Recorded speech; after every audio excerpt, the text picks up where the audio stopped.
अस्सलाम वालेकुम। आज हम वर्टाइगो के बारे में बात करेंगे, जिसको आम ज़बान में चक्कर आना हम कहते हैं। तो प्रेज़ेंटेशन को शुरू करने से पहले मैं कुछ बात क्लियर करना चाहती हूँ।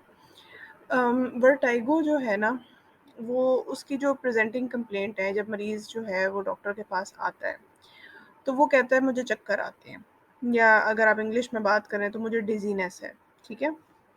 लेकिन ये बहुत कन्फ्यूज़िंग टर्म है, क्योंकि मरीज़ अक्सर जिस चीज़ को चक्कर आना कह रहा होता है, डॉक्टर की अंडरस्टैंडिंग उससे मुख्तलिफ होती है, ठीक है? इस बात को समझाने के लिए मैंने ये एक लिस्ट बनाई थी, मैं आपको पढ़ के सुनाती हूँ। तो मरीज़ अगर आके कहता है डॉक्टर को कि मुझे चक्कर आ रहे हैं, तो मरीज़ के बहुत सारे मतलब हो सकते हैं इस बात से।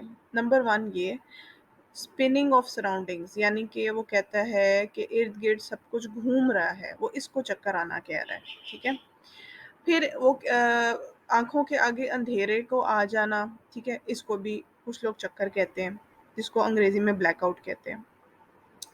फिर चलते हुए जिस्म का लड़खड़ाना, ठीक है? बैलेंस चाल इंसान की ना होना, इसको भी कुछ लोग कहते हैं कि हमें चक्कर आते हैं चलते हुए, ठीक है? फिर आता है जी सफ़र करते वक़्त दिल का घबराना और उल्टी का आ जाना, मोशन सिकनेस जो होती है, उसको भी कुछ लोग कहते हैं कि हमें सफ़र करते हुए चक्कर आते हैं, ठीक है? फिर आता है जी हेडेक, सर में दर्द होना या सर का फ़ौरन से भारी हो जाना, इसको भी कुछ लोग चक्कर कहते हैं कि हम काम कर रहे होते हैं तो हमें चक्कर आ रहे होते हैं, उनका मतलब ये होता है, ठीक है? फिर अपने हाथों के, पैरों के, जिस्म के जो है ना एब्नॉर्मल मूवमेंट, ठीक है? मतलब इधर-उधर जिस्म का हिलना महसूस होना, जैसे हल्के-फुल्के जो हाथ के झटके टाइप होते हैं, हाथ काँपें जिस तरह से, उसको भी लोग कहते हैं कि हमें चक्कर आते हैं। फिर अगर जिस्म की एक साइड के ऊपर कमज़ोरी हो या आप नम महसूस करें, सुन्न महसूस करें, ठीक है? उसको भी कुछ लोग कहते हैं, इसको भी चक्कर कहते हैं। फिर सबसे कॉमन मिस्टेक तो ये है कि एपिलेप्सी, यानी कि मिर्गी का जो दौरा पड़ता है, उसको भी लोग चक्कर कहते हैं। और जनरली एक कमज़ोरी जब महसूस करते हैं मरीज़, ठीक है? उसको भी लोग कभी-कभी कहते हैं कि हमें चक्कर आते हैं। तो आप समझ सकते हैं कि एक डॉक्टर का मरीज़ की कंप्लेंट को मिसअंडरस्टैंड करना कितना लाइकली है, कितना हाई चांस है। अगर मरीज़ सिर्फ़ बोले कि हमें चक्कर आते हैं और उसका मतलब इन सारे 9 चीज़ों में से कोई भी हो सकता है, और वो मज़ीद ना बोले कि इसको एक्सप्लेन ना करे, तो फिर डॉक्टर तो आपको बहुत ज़्यादा चांस ये है कि वो अपनी फिर अंडरस्टैंडिंग के मुताबिक आपको फिर दवाई देगा, जो गलत भी हो सकती है, ठीक है? लेकिन इसमें मरीज़ का कसूर नहीं है, मरीज़ एक लेमैन है, ठीक है? उसको मेडिकल टर्मिनोलॉजी नहीं पता, उसको नहीं पता डॉक्टर क्या सुनना चाहता है, उसको जो खुद उसको लगता है कि जिसको चक्कर कहते हैं, वो उसी को चक्कर कहता है।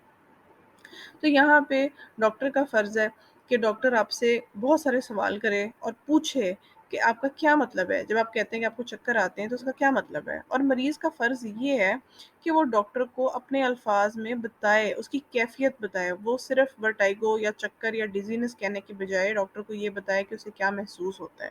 इससे गलत डायग्नोसिस और गलत इलाज के चांस कम हो जाते हैं, ठीक है? अब हम प्रेज़ेंटेशन की तरफ चलते हैं। तो अब मैं जिस चीज़ को वर्टिगो कह रही हूँ, ये पहली बात तो ये है कि सिम्पटम है, ये एक बीमारी का नाम नहीं है, ये एक कैफ़ियत है, ठीक है? चक्कर आना, आपको लगता है कि इर्द-गिर्द हर चीज़ घूम रही है, आपका सर घूम रहा है, हालाँकि आप नहीं घूम रहे होते, ठीक है?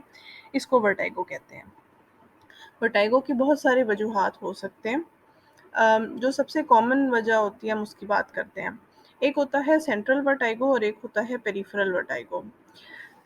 मैं कोशिश पूरी करूँगी कि मैं बहुत ज़्यादा मेडिकल गुफ्तगू ना करूँ, आम अल्फ़ाज़ इस्तेमाल करूँ ताकि सबको समझ आए।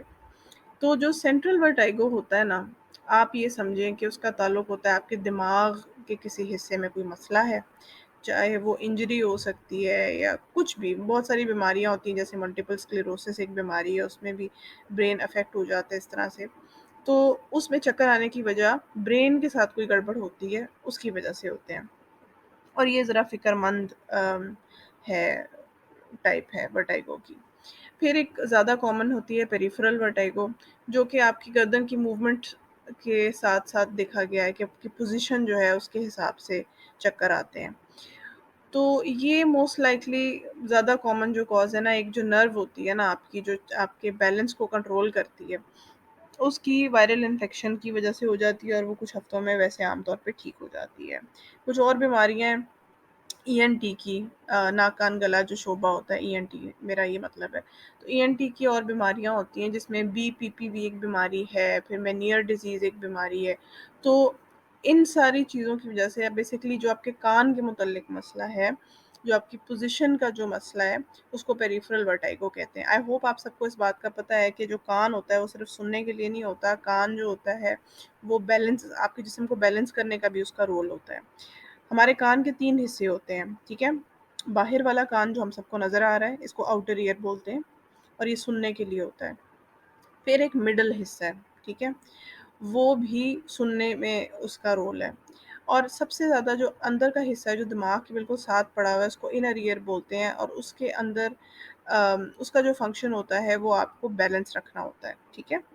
تو جو انر ایئر ہے اس کے مسائل کی وجہ سے بھی چکر آ سکتے ہیں، کیونکہ ظاہر ہے وہ جگہ بیلنس کے لیے ہے، اور اگر وہاں پہ کوئی بھی گڑبڑ ہوگی تو آپ کا بیلنس خراب ہوگا، آپ کو چکر آئیں گے۔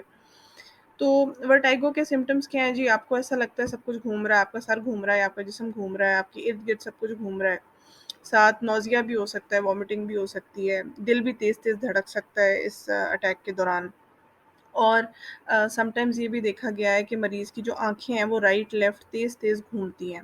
اب یہ مریض کو خود تو اکثر نہیں پتہ لگ سکتا، آس پاس بیٹھے ہوئے لوگ مریض کو بتا سکتے ہیں کہ جب تمہیں اس طرح ہو رہا تھا تو تمہاری آنکھیں ایسے ایسے ہل رہی تھیں، ٹھیک ہے؟ اس کو نسٹیگمس کہتے ہیں میڈیکل زبان میں۔ تو ورٹائگو کے ساتھ نسٹیگمس بھی ہو سکتا ہے۔ اچھا جی، اب کتنی دیر یہ اٹیک رہتا ہے؟ کچھ لوگوں کو چند سیکنڈ چکر آتے ہیں، کچھ کو گھنٹوں کے حساب سے بھی آتے ہیں، کوئی کلیئر ٹائمنگ اس میں نہیں ہے۔ کچھ لوگوں کو چکر روز آتے ہیں، کچھ کو کبھی کبھار آتے ہیں، ٹھیک ہے؟ تو اس کی کاز کیا ہے؟ جیسے کہ میں نے کہا کہ ای این ٹی یعنی کہ کان سے ریلیٹڈ ایشو ہو سکتا ہے، یا نان ای این ٹی آپ کے برین میں، آپ کے جوائنٹس میں، آپ کی آئیز کا بھی ایون مسئلہ ہو سکتا ہے، ٹھیک ہے؟ تو کامن کازز یہ ہیں کہ سم ٹائمز ہیڈ انجری ہوتی ہے، یا کچھ لوگوں کو جو فالج کا اٹیک ایک دفعہ ہوا ہوتا ہے اس کے بعد دیکھا گیا ہے کہ کبھی کبھی بیلنس خراب ہو جاتا ہے اگر اس ایریا میں بلڈ سپلائی برین کی کم ہو گئی ہو۔ پھر ایک بیماری ہے مینیئر ڈیزیز، ایک ہے لیبرنتھائٹس، جو کہ مینیئر ڈیزیز جو ہوتا ہے نا وہ انر ایئر میں جو کچھ لکوڈ ہوتا ہے وہ اس کا بیلنس خراب ہوا ہوتا ہے، اس کی وجہ سے یہ بیماری ہوتی ہے۔ لیبرنتھائٹس ایک انفیکشن ہے، وہ بھی بیلنس خراب کر سکتی ہے۔ ہائی بلڈ پریشر کے ساتھ بھی چکر آ سکتے ہیں۔ ایج ریلیٹڈ مسئلہ بھی ہو سکتا ہے، کبھی کبھی نارمل کوئی مسئلہ نہیں ہوتا لیکن جیسے جیسے انسان بوڑھا ہوتا ہے تو آپ سمجھے کہ ڈی جنریشن ہو جاتی ہے، توڑ پھوڑ عام زبان میں کہہ سکتے ہیں کہ جسم کی ایک توڑ پھوڑ ایک حد تک ہو چکی ہوتی ہے جب آپ اولڈ ہوتے جاتے ہیں۔ تو انر ایئر کی بھی وہ کوالٹی نہیں رہتی، وہ بھی ایج کے ساتھ ساتھ اس میں چینجز آ گئے ہوتے ہیں، تو اس وجہ سے بھی سم ٹائمز بیلنس خراب ہو جاتا ہے۔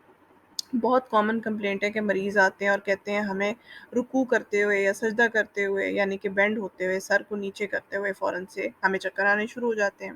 کچھ مریض کہتے ہیں کہ ہمیں بیڈ میں لیٹتے ہوئے یا جب ہم بیڈ سے اٹھتے ہیں نکلنے کے لیے بیڈ سے تب ہمیں چکر آ جاتے ہیں، ہم کروٹ لیتے ہوئے ہمیں چکر آ جاتے ہیں۔ دیکھا جائے تو ان سب باتوں میں کامن بات یہ ہے کہ سر کی سڈن موومنٹ کے ساتھ، ٹھیک ہے، جلدی سے اگر آپ نے اپنی گردن کو اپنے سر کو ہلایا ہے تو اس کے ساتھ چکر آتے ہیں، اس کو پوزیشنل ورٹائگو کہتے ہیں، ٹھیک ہے؟ پھر کچھ مریض جو کہ بلڈ پریشر کی دوائیوں پہ ہیں، بلڈ پریشر کو کم کرنے کی میڈیسنز لیتے ہیں، اس کا بھی ایک کامن سائیڈ افیکٹ ہے کہ سم ٹائمز اگر آپ بہت تیز لیٹے ہوئے، مطلب کافی دیر آپ لیٹے ہوئے اور آپ تیزی سے کھڑے ہوئے ہیں تو چکر آ جاتے ہیں، ٹھیک ہے؟ ان لوگوں کا یہ حل ہے کہ مریض آرام سے لیٹ کے پہلے بیٹھے، پھر آرام سے بیٹھ کے پھر اٹھے، تو یہ چکر اوائڈ ہو سکتے ہیں۔ اور شاید آپ کی دوائیوں کو بھی ایڈجسٹ کرنے کی ضرورت ہے اگر یہ ہر وقت آپ کا مسئلہ بن گیا ہوا ہے تو۔ کچھ ہارٹ کے مسائل ہوتے ہیں، اس کے ساتھ بھی چکر آتے ہیں، ہارٹ کا کبھی کبھی ردم خراب ہوا ہوتا ہے، ان دیٹ کیس آپ کو چیک اپ کر کے اپنی اسیسمنٹ کرانی چاہیے۔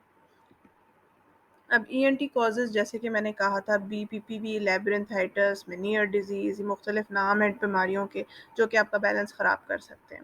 ان میں سے بہت کامن ہے ایک چیز، اس کو کہتے ہیں بینائن پروکسیسمل پوزیشنل ورٹائگو، بی پی پی وی، ٹھیک ہے؟ تو اس یہ اتنا مشکل تھا جو اس کا نام ہے، اس کا ایک سمپل سا مطلب ہے۔ بینائن کا مطلب یہ ہے کہ یہ بہت خطرناک چیز نہیں ہے، پروکسیسمل یہ ہے کہ فوراً سے اٹیک آتا ہے، پوزیشنل ورٹائگو مطلب آپ کے سر کی پوزیشن کے ساتھ چکر آتے ہیں، اس کی چینجز کی وجہ سے چکر آتے ہیں، ٹھیک ہے؟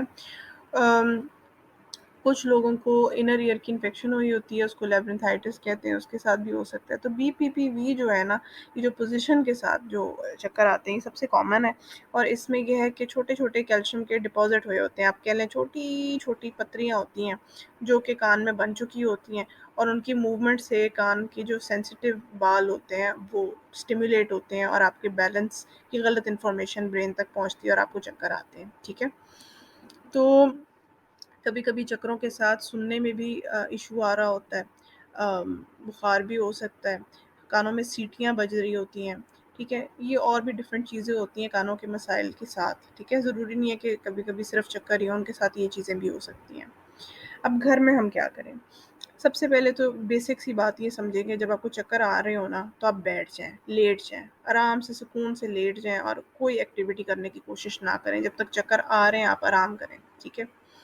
अच्छा, कुछ रिसर्च है, सारी रिसर्च मतलब ज़्यादातर रिसर्च का जो निचोड़ है ना, वो ये है कि जिन लोगों को कैल्शियम की जो छोटी छोटी पत्रियां बन जाती हैं जिसकी वजह से चक्कर आते हैं, उसको बीपीपीवी कहते हैं। ठीक है, उस पर्टिकुलर किस्म का जो चक्कर आना है, उसमें देखा गया है कि अक्सर मरीज़ विटामिन डी की डेफिशिएंसी के शिकार होते हैं, और अगर उनको विटामिन डी के सप्लीमेंट दिए जाएँ विटामिन के2 के साथ, तो देखा गया है कि इनके सिम्पटम्स बेहतर हो जाते हैं। इस हद तक भी एक रिसर्च ने कहा था कि जिन लोगों में विटामिन डी डेफिशिएंसी होती है, वो 23 टाइम्स उनके अंदर ज़्यादा चांस होता है बीपीपीवी के डेवलप होने का। हाँ, कुछ ऐसी स्टडीज़ भी हैं जिनमें कोई लिंक शो नहीं हुआ हुआ विटामिन डी का और चक्करों का, लेकिन वो एक माइनॉरिटी है। नई रिसर्च, जदीद रिसर्च और ज़्यादातर रिसर्च यही कहती है कि विटामिन डी का एक ताल्लुक है। विटामिन डी का ताल्लुक इस तरह से है क्योंकि विटामिन डी हमारे जिस्म में कैल्शियम की मूवमेंट को असिस्ट करता है। ठीक है, तो कॉन्सेप्ट ये है कि विटामिन डी लेने से वो जो छोटे छोटे कैल्शियम के डिपॉजिट्स हैं वो वहाँ से हट जाते हैं। ठीक है, तो ये एक सप्लीमेंट है। विटामिन डी3 आप ले सकते हैं 10,000 units with meal once a week with vitamin K2 MK7 version 100 micrograms once a week। ये मार्केट में अवेलेबल होते हैं, कॉम्बिनेशन में भी अवेलेबल होते हैं, अलग अलग भी अवेलेबल होते हैं। लेकिन मेरी एक बात को प्लीज़ गौर से समझें, जब भी कोई भी सप्लीमेंट लेना हो, ठीक है, विटामिन की ज़्यादती भी ख़तरनाक है और कमी भी ख़तरनाक है। एक दफ़ा ब्लड टेस्ट करा के देख लें कि आपको विटामिन डी डेफिशिएंसी है कि नहीं है। अगर नहीं है तो कोई ज़रूरत नहीं है लेने की। अगर आपको विटामिन डी की डेफिशिएंसी है, डॉक्टर से पूछ के डॉक्टर जो डोज़ बताता है, जो सप्लीमेंट बताता है, उस तरह से लें, उतनी देर के लिए लें, और फिर जब कुछ 1, 2, 3 महीने गुज़र जाएँ, तो अपने दोबारा टेस्ट कराएँ देखने के लिए कि कितनी बेहतरी आई है, और अगर बिल्कुल ठीक हो गए आपके लेवल तो सप्लीमेंट छोड़ दें। ठीक है? तो डॉक्टर के मशवरे के बगैर आपने नहीं लेने सप्लीमेंट्स। अब डॉक्टर के पास कब जाना चाहिए? अगर आपको बार-बार अटैक आ रहे हैं, एक दफ़ा की बात नहीं है, ये बार-बार होने शुरू हो गए हैं, या आपको साथ वॉमिटिंग होती है, या आपको सुनाई देना आपको बंद हो गया है, ठीक है? तो डॉक्टर के पास ज़रूर जाएँ। डॉक्टर क्या करेगा? डॉक्टर आपकी हिस्ट्री लेगा, आपको चेक करेगा, आपके कान चेक करेगा, आपको जनरली आपका चेकअप करेगा, आइडिया करेगा कि आपका मसला जो है ईएनटी से मुतल्लिक है कि कोई और मसला है। ठीक है? उस हिसाब से डॉक्टर आपको मैनेज करेगा। आपको चक्करों के लिए दवाई मिल सकती है, आपको स्पेशलिस्ट को रेफ़र किया जा सकता है। कुछ मूवमेंट्स होती हैं जो डॉक्टर कराता है गर्दन की, उससे भी डॉक्टर को इन्फॉर्मेशन हासिल होती है, तो ये मैनूवर भी डॉक्टर आपके साथ कर सकते हैं। कुछ लोगों को गर्दन की मूवमेंट रोकने के लिए प्रैक्टिस कराने के लिए एक सॉफ्ट कॉलर भी दिया जाता है कभी-कभी। और ख़तरनाक कॉजेज़ को रूल आउट करने के लिए अगर डॉक्टर को लगता है कि कोई और कॉज़ है, तो सीटी या एमआरआई जैसे टेस्ट भी कराए जा सकते हैं। ये एक तस्वीर है, इसमें मैनूवर नज़र आ रहे हैं जो पोज़ीशन बना-बना के डॉक्टर देखता है गर्दन की, सर की, जिससे आइडिया हो जाता है कि मसला कहाँ पे है। खैर, आगे चलते हैं। तो आउटलुक ये है कि कुछ मरीज़ों को बगैर इलाज के भी फ़र्क पड़ जाता है और वो कुछ महीने में अपने आप ही ठीक हो जाते हैं।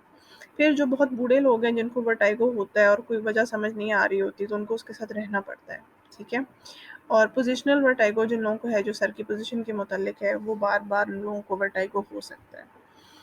जिन लोगों को वर्टाइगो होता है उनके लिए एक मशवरा है कि काइंडली अगर आपको चक्कर आते हैं तो आप मोटरसाइकिल की सवारी ना करें, ड्राइविंग ना करें, एयर ट्रैवल मत करें। क्यों? क्योंकि ये सब करते हुए अगर आपको चक्कर आ गए तो आपको नुकसान पहुंच सकता है।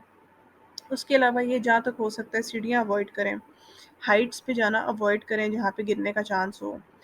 चप्पल इस तरह की पहने जो नीचे से स्लिपरी ना हो, थोड़ी-सी रफ़ हो, ताकि अगर आपको चक्कर आए तो आप फिसलें और गिरें ना। फिर वॉशरूम यूज़ करते हुए कमोड को प्रेफ़र करें। इंडियन टॉयलेट के ऊपर बैठने से आपका बैलेंस ख़राब होने के चांस ज़्यादा हैं। सडन मूवमेंट्स बंद कर दें, फ़ौरन से मूव मत किया करें, आराम-आराम से हर चीज़ किया करें, ठीक है? नीचे झुक के चीज़ों को पकड़ने की ज़रूरत नहीं है, करवट लें तो आराम से लें, ठीक है? कोशिश करें रात को सोते हुए अपना 1 तकिया या 2 तकिए बढ़ा लें, जैसे आप कंफर्टेबल हैं, लेकिन थोड़ा-सा हेड को रेज़्ड पोज़ीशन में रखें। जब आप बिस्तर से बाहर निकलते हैं तो फ़ौरन नहीं निकलना।